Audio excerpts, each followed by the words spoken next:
Tudo bom, Hugo? Tudo bem, Sinara? Tudo bem, Carlito? Uma Tudo boa tarde aqui ótimo. para o público.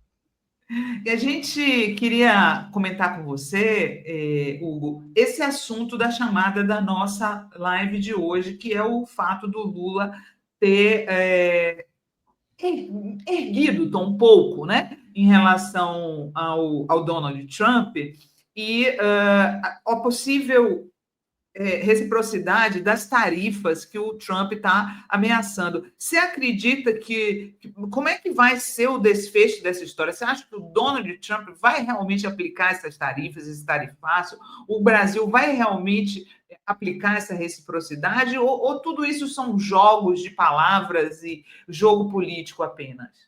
Olha, primeiro que eu acho que o Lula está certo no que ele falou, eu acho que ele tem que centralizar o governo para não ter falas descontextualizadas, porque esse assunto é muito sério. Eu vi muito ministro falando a coisa, e fala que o presidente vai falar, e fala que não é bem assim. O Lula tem de mandar o pessoal ficar quieto, quem tem de falar é ele, o Itamaraty, com muito cuidado. A outra questão é que o Trump ele vai aplicar a tarifa do aço, porque no sentido do governo dele faz sentido. Ele aplicou contra o Bolsonaro, não teria por que não aplicar contra o Brasil do Lula. E ele ampliou a produção de aço nos Estados Unidos porque tem capacidade instalada na indústria siderúrgica americana. Eu não acho que a política de tarifas vai dar certo para o todo, porque a gente falou todo, toda a relação comercial americana no mundo com todo mundo é muita coisa. A gente está falando aqui de aço. De aço faz sentido. O Trump, no primeiro mandato dele, ele ampliou a produção de aço nos Estados Unidos, em grande parte com o protecionismo. Isso não vai adiantar para a tecnologia, mas vai adiantar para a indústria velha. Tem um debate até ambiental, por isso que os democratas não queriam produzir o aço nos Estados Unidos. No fim das contas, você produz com a mesma qualidade, com custo mais baixo, salarial, na América Latina, e importa. Então, os democratas sempre foram da política que era melhor produzir aqui, e aí os Estados Unidos diziam, mas eu estou produzindo, não estou poluindo tanto. Claro que essa poluição é deslocada para outra parte do planeta. E também ia um aço mais barato. E os democratas, pelo jeito, eles não tinham uma relação com os industriais da área, com os investidores da área siderúrgica. Os republicanos têm. Então, isso tem um fundamento ali dentro da política americana. Então, eu acho que na coisa do aço não é bravata. Tem muita coisa do que ele está falando de tarifa que é bravata. Também é importante esclarecer uma coisa para o público brasileiro. Tarifa é um false friend em inglês. Tarifa é imposto sobre importação, tá? No direito americano. Então, ele está ampliando o raio de tributação do imposto sobre importação e ele está aumentando a alíquota. É isso que o Trump está fazendo. Eu acredito que ele fará nesse campo. Isso vai gerar um problema para o Brasil, porque, na verdade, uma parte da produção do aço e dos investimentos ele já foi feito planejado para exportar para lá. Qual é a saída para a questão do aço em si? É a gente fazer, ou a gente decidir não produzir aço por alguma outra questão, ou usar esse aço aqui dentro do Brasil, de repente estimulando políticas de construção de ferrovias e obras de infraestrutura. Então, a gente poderia absorver essa oferta nossa que não vai ser realizada pela demanda americana. E eu acredito que uma parte da resposta à política americana, né, do Trump agora, passa por ampliar a relação com outros países do mundo. Eu, inclusive, escrevi um artigo que deve sair amanhã no Opera Mundi, que eu falo justamente sobre essa coisa que é a fatal amizade com os americanos, né? Falando até daquela famosa frase do Kissinger, que não é dele, que ele estava advertindo o Nixon, que ele falava, olha, se o novo presidente do Vietnã do Sul, que tinha na guerra lá, tiver o mesmo destino do anterior, a palavra que vai se espalhar pelas nações do mundo é que pode ser perigoso ser amigo dos Estados Unidos, mas é fatal ser amigo. Ele estava advertindo, não é que ele estava falando que era. E ele estava parafraseando um geopolítico russo, que quase ninguém conhece, mas ele conhecia porque ele conhecia muita coisa, que era o Alexei Efmerovich Edrihin, que falava disso, que os chineses, em 1908, descobriram que os americanos, eles descobriram que era ruim ter um anglo-saxão como inimigo, mas Deus nos livre de tê-los como amigo. Porque os americanos devolveram uma parte da grana lá da revolta dos Boxers, que foi uma revolta que aconteceu na China, a China teve de pagar a indenização para o Ocidente. Os americanos restituíram boa parte, falaram, não, somos seus amigos, vamos usar esse dinheiro para a bolsa de estudo para influenciar a juventude chinesa. E os americanos usaram essas bolsas para quê? Para influenciar a mentalidade da juventude chinesa a seu favor. Então, o Edrihin, que era um reacionário, mas ele observava esse ponto, que os chineses a monarquia chinesa foi tungada pelos americanos num gesto de amizade. Então, essa história do Trump ensina que ser amigo dos Estados Unidos é difícil, ainda mais numa época em que cada eleição nos Estados Unidos vai mudar tudo. Eles estão vivendo uma crise hegemônica, eles estão rachados. Se daqui a 4 anos o Partido Democrata ganhar, é outro giro, gente. É outro giro. E ainda mais a depender de quem ganhe no Partido Democrata. Que eu diria que tem 3 alas no Partido Democrata, uma ala liberal mais à direita como a do Biden, que lembra uma figura como Temer aqui no Brasil, uma ala liberal mais progressista, como da Whitmer, que cogitaram ela para ser candidata à presidência, como do governador da Califórnia, o Newsom, e tem uma ala de esquerda que vai da social-democracia ou algo mais. Então, quer dizer, o que é? Quem será o próximo candidato democrata? E se ganhar, vai mudar muita coisa. Então, isso ensina uma lição para o Brasil, que hoje em dia os Estados Unidos não são um parceiro fiável. Se ser amigo dos Estados Unidos há muito tempo sempre foi fatal, hoje em dia é pior ainda, porque você não sabe qual é os Estados Unidos. Estados Unidos, hoje em dia, é um ser que tem transtorno de personalidade. Hoje o Trump é o cara. Entendeu? E o pior é que não é o doutor, não é o Dr. Jekyll e o Mr. Hyde, não é o Mr. Hyde e o Mr. Hyde, mas assim, qual o Mr. Hyde que você está lidando? Uma hora o sujeito ele é um maníaco, outra hora ele é um esquizoafetivo, a gente não sabe o que esperar daí. O ponto é, o Brasil tem de construir outras relações internacionais, independentemente da pressão americana. O Brasil tem de ampliar isso. Tá?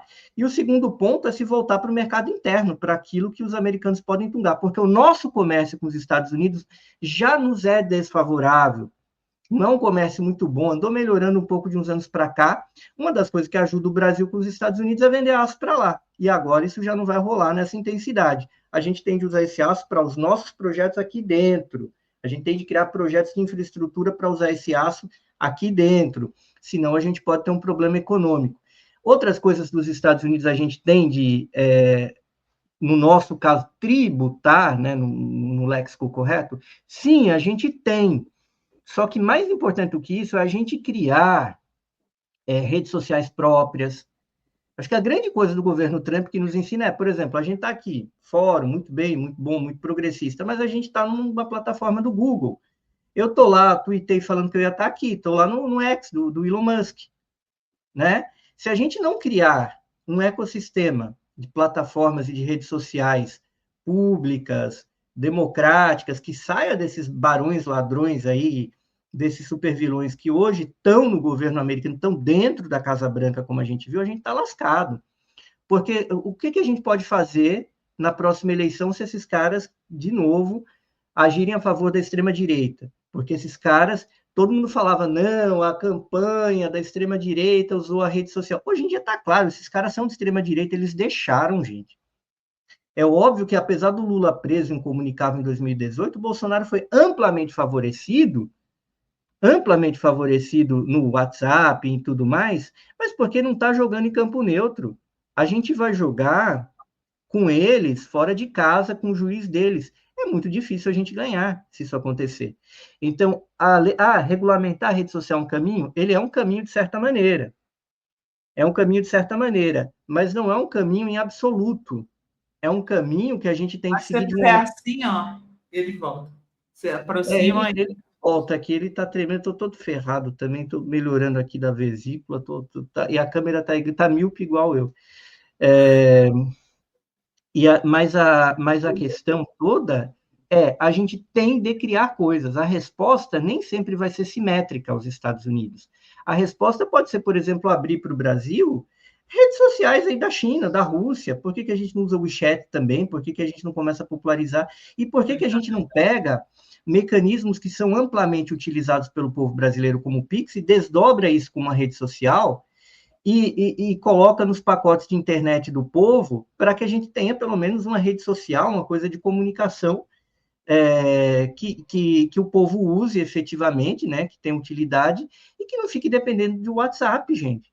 O Zuckerberg está no governo do Trump. Como é que a gente vai poder confiar no WhatsApp?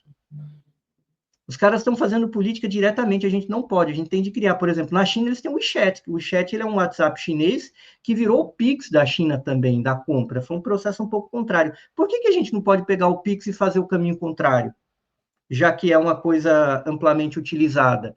Eu acho que a gente tem de começar a trabalhar sim com essa lógica, porque a gente não pode confiar nisso daqui onde a gente está inserido. É isso aí. Carlito. Não, as falas do Hugo são importantes porque, inclusive, é interessante, né? O WeChat, ele tinha várias funcionalidades, ele tem várias funcionalidades que o próprio WhatsApp só incluiu depois.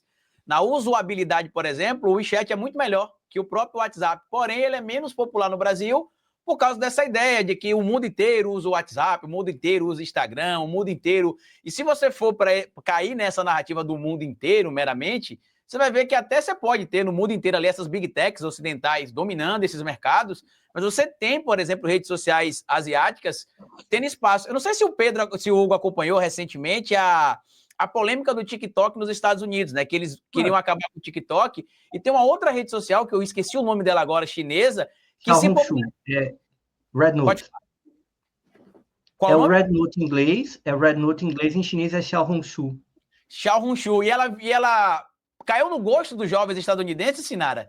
E muitas mentiras, por exemplo, que eram ditas nos Estados Unidos da América, quando eles passaram a acessar a rede chinesa, eles viram que era outro mundo. Tem um rapaz que é um nômade digital aí, muito famoso, que eu não vou dizer o nome dele, que ele foi para a China, e aí chegou lá e ele disse que ficou surpreso, Hugo, que a China que ele viu com os olhos dele é completamente diferente da China que ele ouvia todo mundo dizer, e que ele tinha ficado chocado, Sinara, positivamente, que ele disse que a China era o lugar mais tecnológico e avançado que ele tinha visitado até hoje. Inclusive, aí citou o exemplo, inclusive, até a frente de Nova York, que segundo ele era a ideia que ele tinha de algo cosmopolita, muito avançado. Então, eu acho importante a gente discutir essa questão, sim.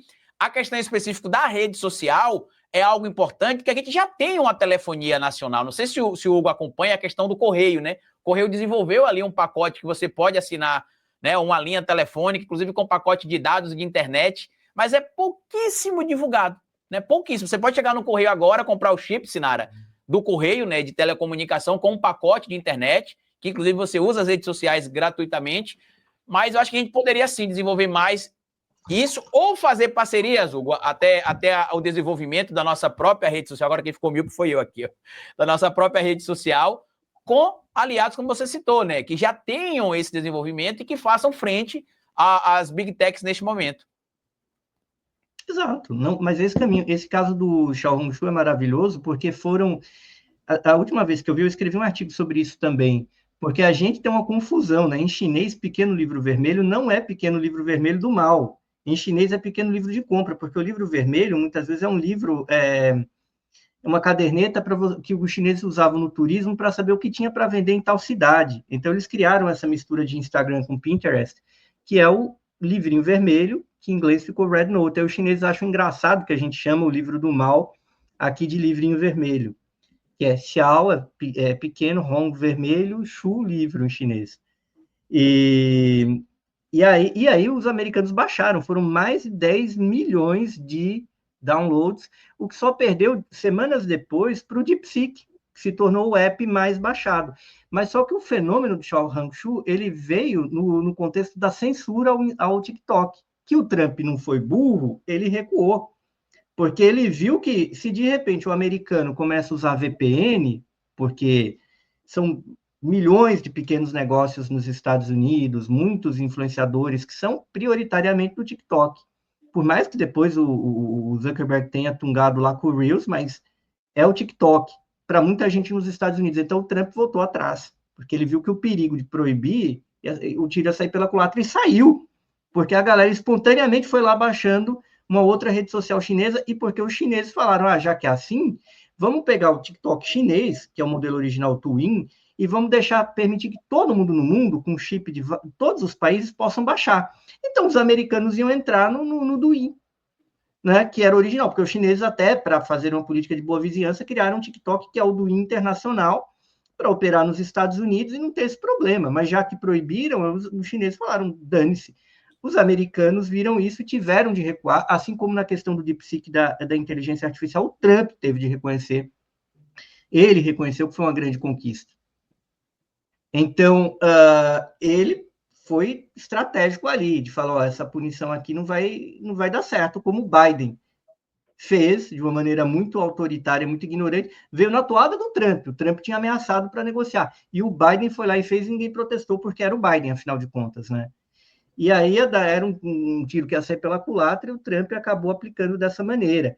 Mas aí os americanos estão vivendo esse fantasma, que pela primeira vez na história da internet, 2 dos principais aplicativos que foram mais baixados foram chineses, em um intervalo aí de 2025, né?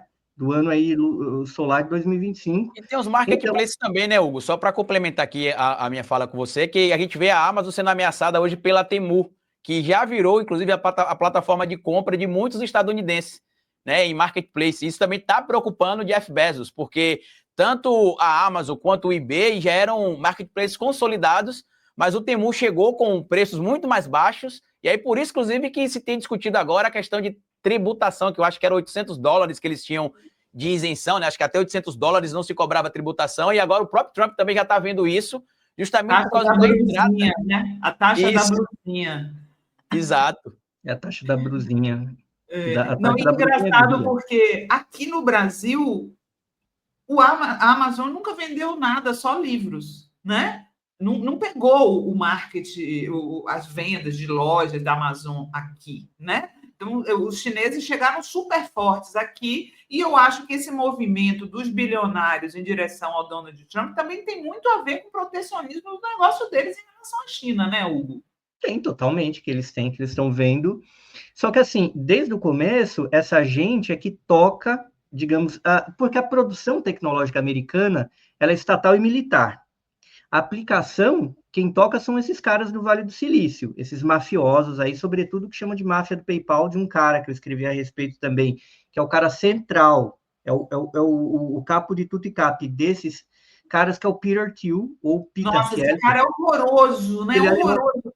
E ele tem origem no apartheid igual o Elon Musk, né?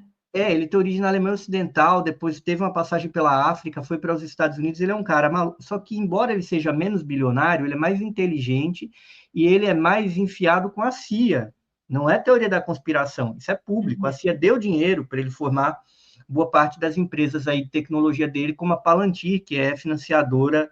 E ele é o cara que fundou o PayPal e vendeu assim por um preço exorbitante, e ele se tornou o grande articulador político entre esse Estado profundo americano, militarizado, estatal, que produz e desenvolve a tecnologia, e essa outra ponta desses nerds mafiosos ali do Vale do Silício, que criaram esses IUPs, que criaram essas empresas de tecnologia, depois compraram outras, tungaram sócios, essa turminha, tipo Zuckerberg, Bezos, todos esses caras. O próprio Musk também, que é envolvido com o PayPal, né, que você falou, mas o Musk também era um dos sócios do PayPal. Ele era um sócio minoritário, ele tem negócios ali. Então, o Musk, muitas vezes, pode ser, sei lá, um grande testa de ferro desse esquema. Porque esses caras não eram tão ricos, e de repente a fortuna dele sobe, né? O foguete do Musk não sobe tão bem, agora a fortuna dele sobe. E é baseado muito em especulação, muito em ativo na bolsa, que alguém está achando. Por exemplo, é ouro tolo essa coisa da Tesla. Cadê o carro elétrico? O carro elétrico que a gente tem é um carro elétrico chinês. O carro elétrico americano está aí bem bêbado, né? Assim, está se desenvolvendo, só que o pessoal aposta, investidores poderosíssimos colocam dinheiro ali. E o Musk foi entrar no governo, inclusive, para salvar os seus negócios, para passar credibilidade para manter o investimento e para garantir medidas protecionistas. Mas antes até do protecionismo, é para garantir o investimento na Bolsa. Então, esses caras vivem dessa mentirinha. Agora, caras como o Tio, que operam já não tanto nas sombras, ele põe um pouco a cara dele em público, mas é ele quem dá a linha política disso daí. É ele quem indicou o vice do Trump, por exemplo, o Vance, que é um cara que foi patrocinado por ele, e era um cara de extrema direita também, mas que era contra o Trump no começo, mas que ele gira o Vance para ser um apoiador do Trump, vira senador dos Estados Unidos e agora é vice-presidente e é o cara que esse grupo quer que seja o próximo presidente americano. Você assistiu o documentário sobre o Gawker, que o Peter Thiel fecha o Gawker? Você viu esse documentário? Esse eu não vi, não. É muito interessante, porque tinha esse site, né, chamado Gawker, um site de política, um site que estava em pleno crescimento. E aí, esse site vira alvo de uma ação judicial daquele lutador. Do Rogan. Não, é porque disse daquele lutador que apoiou o Trump, um lutador sim. que ele entra com uma ação e ninguém sabe de onde vem o dinheiro que o cara fica nessa ação e que consegue, né, quebrar o Gawker. E quem estava por trás da ação é o Hulk Hogan. Hulk Hogan, exato. Hulk Hogan. Quem estava por trás da ação era o Peter Thiel. Por quê? Porque o Gawker tinha dado uma notícia, uma foto dele com o namorado. E ele é homossexual, mas esconde, né? Então ele ficou bravo porque o Gawker tinha tirado ele do armário e foi lá e quebrou. Cara, é muito impressionante esse documentário. É porque muito bom. Essa história, um bilionário pode, né? Eles dizem que são a favor da liberdade de expressão, mas como um bilionário pode fechar um site se ele quiser. O documentário eu não vi, Sinara, mas a história é rumorosa, desculpa interromper, mas é porque ele não só que era um direito dele, tocar a vida dele de forma discreta, mas o tio financiava políticas homofóbicas e grupos homofóbicos e atacava grupos que defendiam a igualdade dos homossexuais, que lutavam por direitos civis. Então, esse cara que tinha um namorado financiava grupos, aí que expuseram ele. Falaram, meu amigo, mas você está aqui bancando dinheiro contra a igualdade nos direitos civis, mas aí ele, depois, com muita dureza, aí você vê que é uma pessoa que tem 1000 problemas consigo mesmo, né? Só muito tempo depois ele conseguiu assumir publicamente, se casar, mas manter um discurso ultraconservador. Não, está apoiando o Trump, né? E ele ainda tem uma história muito louca. Eu ainda quero fazer uma pergunta para o Hugo, tá? Mas ele ainda tem uma história muito louca que ele começou a tomar sangue de jovens para ficar jovem. Você viu essa parte, Hugo? Não, sim, porque ele é de uma seita, né? É bizarro. Ele é de uma seita que pode estar envolvido em coisas até pior, porque são os Algori, que é uma turma que existe historicamente na Índia e no hinduísmo, e ele participa desse ciclo que envolve um pouco de satanismo e coisas do tipo, da loucura de ultra rico, ocioso. E tem uma história mal contada também de um amante que ele teve, que o menino era um modelo que morreu em circunstâncias estranhas, que muita gente diz que tem o dedo dele. Então, esse cara, mais que o Musk é só um testa de ferro, é só um garoto propaganda, o Bezos, em certa medida, também o Zuckerberg também é. O cara que toca, que dá a linha, é o tio, com todas essas maluquices aqui. Eu queria só fazer uma pergunta, né, para o Hugo, antes da gente terminar. Depois você pode fazer mais uma também, tá, Carlita? Porque eu preciso perguntar isso. Você fala, Hugo, que essa história das tarifas não é bravata, por parte do Trump não é bravata. O que, na tua opinião, que o Trump está dando... Fala um monte de barbaridade, né? O que, na tua opinião, que ele anda falando que é bravata? Olha, vai lá. Eu acho que uma parte das tarifas é bravata, sim. Se não no que ele vai aplicar, no preço. Eu estou dizendo que a do aço não é bravata. Porque ele já fez, inclusive deu certo, né? Aí é uma discussão política, se os Estados Unidos podem ou não proteger o mercado do aço e aumentar a produção. Sim, eles podem, por uma canetada, e essa medida deu certo no primeiro mandato dele. Pode ser que não dê agora, mas é provável que eles consigam aumentar a produção de aço, sim, emprego industrial antigo. Algumas outras medidas de protecionismo podem dar errado, tipo tarifação contra o México, porque tem muita grana americana no México para importar mercadoria para o mercado americano por um salário menor, como também algumas tarifas para a China são bravata, porque vão ter um impacto inflacionário imediato. Então, varia muito, porque a gente está falando tarifa sobre o que de quem, né? E quanto, qual é a alíquota. Então, tem uma parte das tarifas que são bravatas. A tarifa em relação ao aço não é, ele vai tentar. Algumas outras, muito do que ele está falando em relação ao México e à China, sim, me parece bravata em termos tarifários. Eu acho que tem questões como essa da Groenlândia, que é uma bravata, é uma ameaça só para dizer que é ele que manda na Europa. Acho que um pouco a coisa do Canadá, claro, ele não vai invadir o Canadá, é uma conversa fiada. Acho que tem um nível de coisas que ele acena como uma trucada de que ele quer negociar com a Coreia do Norte para a Coreia do Norte ficar contra a China, o que não é muito provável, mas ele tenta. E outra coisa com a Rússia, que ele promete céus e terras e ele não tem como oferecer no atual momento Opa, isso cortou. Aconteceu alguma coisa aí, né? Opa, Ou é o meu? agora tá. Opa, Cortou, não Aconteceu, foi? voltou agora, foi. voltei. Cortou a sua É, frase. É importante você falar isso, né? Porque ele está dizendo que vai promover o fim da guerra com a Ucrânia. E essa parte aí você não acredita, Hugo? eu acho que a guerra com a Ucrânia vai terminar, ele precisa que termine. O problema é que ele tem dificuldade interna para terminar nos Estados Unidos, porque o setor do petróleo e da arma nos Estados Unidos ganha muito dinheiro, a indústria da arma. E a indústria que é mista, tipo avião. A indústria aeronáutica americana, em parte é civil, em parte é militar. E eles ganharam muita grana com essa história da guerra na Ucrânia.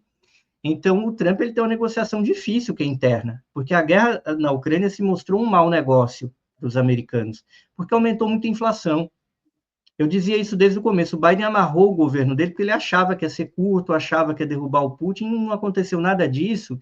E aí a economia americana passou a conviver com o preço alto do petróleo e depois teve de combater com uma taxa de juros alta, porque a burguesia americana exigiu uma taxa de juros alta para conter o preço, para valorizar o dólar e conter o preço do petróleo e manter os ativos deles valorizados. Então, a economia americana passou a crescer menos a partir de 2023, em 2024 também. Para mim, isso foi decisivo para a derrota eleitoral dos democratas. Então, o Trump ele quer acabar com essa guerra. Ele sabe que antes dessa guerra, por exemplo, a economia americana crescia muito mais. Cresceu. O Biden teve primeiro ano muito bom, e quando o Biden foi entrar nessa aventura, se lascou. Só que não é fácil, porque, embora, em termos gerais, terminar a guerra na Ucrânia seja um bom negócio para os Estados Unidos, para alguns setores importantes e setores que matam o presidente, isso é importante lembrar, terminar essa guerra vai ser um problema. Ele vai ter de aparecer com alguma oferta de alguma coisa. O setor aeronáutico americano se recuperou com essa guerra, gente, fazendo os europeus mandarem avião de combate velho para a Ucrânia, para ser derrubado, e obrigar os países da Europa a renovarem a frota da aeronáutica em programas muito caros que foram extremamente úteis para fabricantes como a Boeing, enquanto o povo estava lá morrendo. Então, a Boeing, que se quebrou com a pandemia, né, com o fim dos voos aí no mundo, ela foi recuperada em grande medida com a guerra. Aquilo ali é negócio, né? E o tipo de negócio que os americanos fazem desde que o mundo é mundo, negócio que mata a gente. Então, é complicado, não é fácil. Carlito, quer fazer uma última pergunta? A gente encerra.